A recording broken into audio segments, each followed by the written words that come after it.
Hello student of 12th class. Today I am going to teach you the topic of colligative property, determination of molecular mass, abnormal molecular mass and want of factor. So these are very important topics.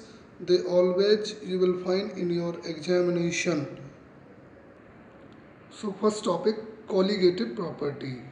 Colligative property means the certain property of solutions depend only on the number of particles of the solute, molecules or ions, and don't depend on the nature of solute. Such property are called colligative property. Colligative property are those which is depend on relative lowering of vapor pressure, depression in freezing point, elevation of boiling point and osmotic pressure of the solution. Colligative property वो property होती है जो कि particularly solution पे depend होती है कि उसका नंबर ऑफ पार्टिकल क्या है, जबकि वो उसके नेचर ऑफ सॉल्यूट पे डिपेंड नहीं होती है। और ये चार तरह से है, R L B P, del T F, del T B and pi osmotic pressure. Now, its relative lowering of vapor pressure. The relative lowering of vapor pressure in the ratio of lowering of vapor, यानी कि जो relative lowering of vapour pressure है वो is the ratio है lowering of vapour pressure and vapour pressure of pure solvent. यानी कि जो relative lowering और वेपर प्रेशर है उसका सीधा सीधा फंडा है कि वो एक रेशियो को रिप्रेजेंट करता है जिसमें R L B P upon vapour pressure of pure solvent आएगा which is equal to the mole fraction of solute. यहाँ पर मैंने आपको vapour pressure of pure solvent P naught A, R L B lowering जो vapour pressure है वो P naught A minus P A, तो R L B P यहाँ पर निकल के आएगा P naught A minus P A upon P naught A is equal to mole fraction of solute. और मोल फ्रैक्शन निकालने के लिए N upon capital N plus N, और यहाँ पर जो एन एंड एन यानी स्मॉल एन और कैपिटल एन जो है वो number of moles of solute and solvent को रिप्रेजेंट करते हैं।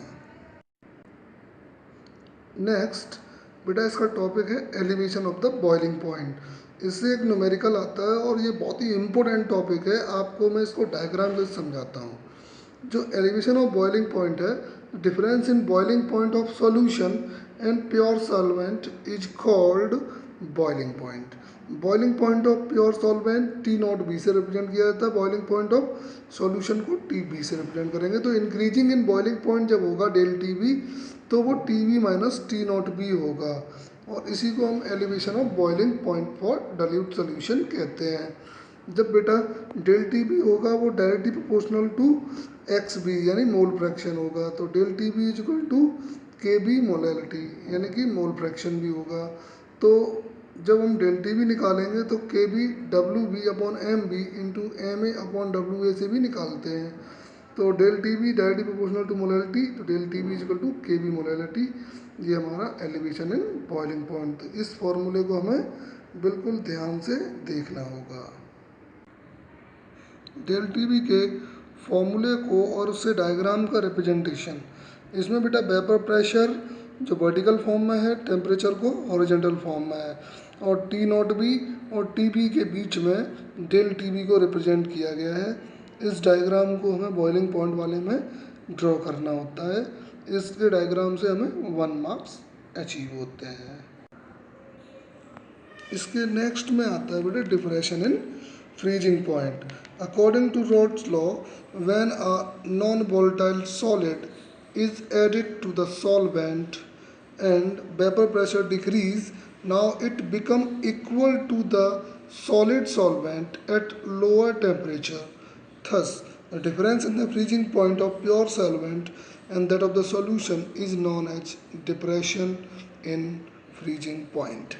यहाँ पर प्योर सॉल्वेंट को टी नॉट एफ और फ्रीजिंग पॉइंट को टी एफ से रिप्रेजेंट किया है। तो यहाँ पर डिक्रीज इन जब फ्रीजिंग पॉइंट निकालेंगे डेल टी एफ को तो टी नॉट एफ में से टी एफ को कम कर दिया जाएगा, which is known as depression in freezing point. Del T F directly proportional to molality and K B molality, K B W B upon M B into M A upon W A, और del T F is equal to K F molality. It is the important point for next. इसमें बेटा depression in freezing point में हमें जो diagram दिखाया गया है, इसमें जो वर्टिकल वो वेपर प्रेशर है, टेम्परेचर हॉरिजेंटल है.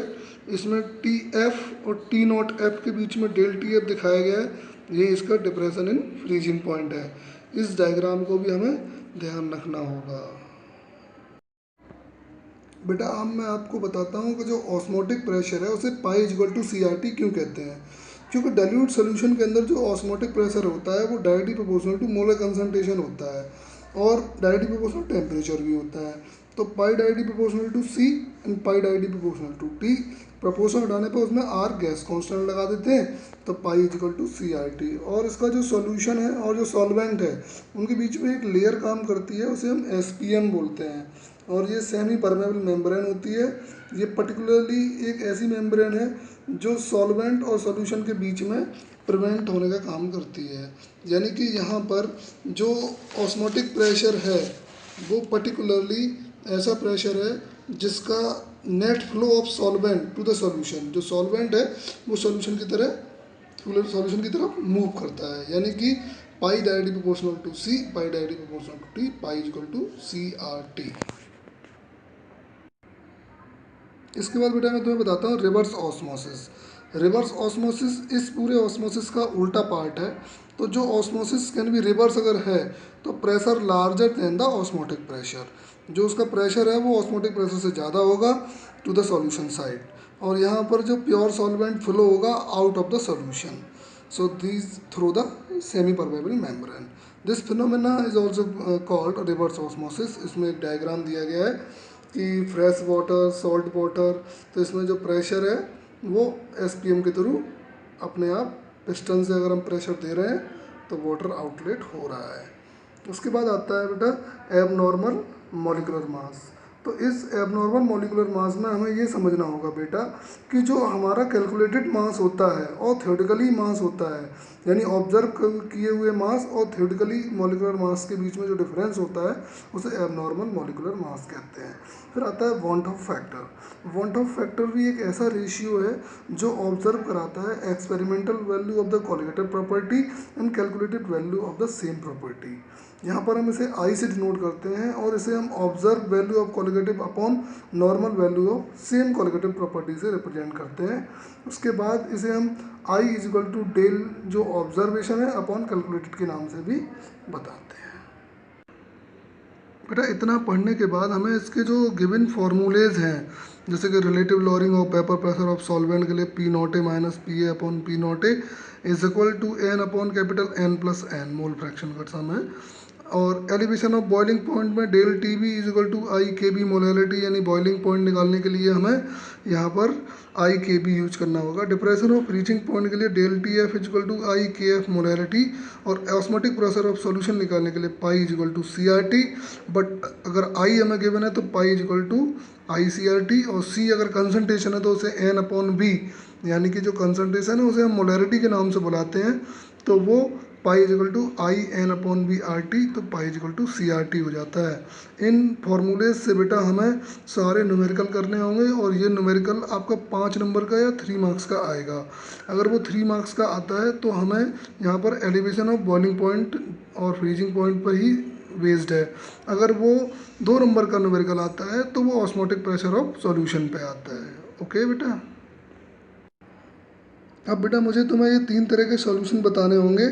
एक तो है हाइपरटोनिक, एक है हाइपोटोनिक, एक है आइसोटोनिक. हाइपरटोनिक सॉल्यूशन को हम हाइपोटोनिक इसलिए कहते हैं क्योंकि हाइपरटोनिक सॉल्यूशन के अंदर जो कंसंट्रेशन है वो is higher than the solution. और जो हाइपोटोनिक है उसमें जो कंसंट्रेशन है वो लोअर देन द सॉल्यूशन. और आइसोटोनिक है उसमें 2 solutions are called isotonic if they exert the same osmotic pressure at a given temperature and isotonic solution have same molecular concentration.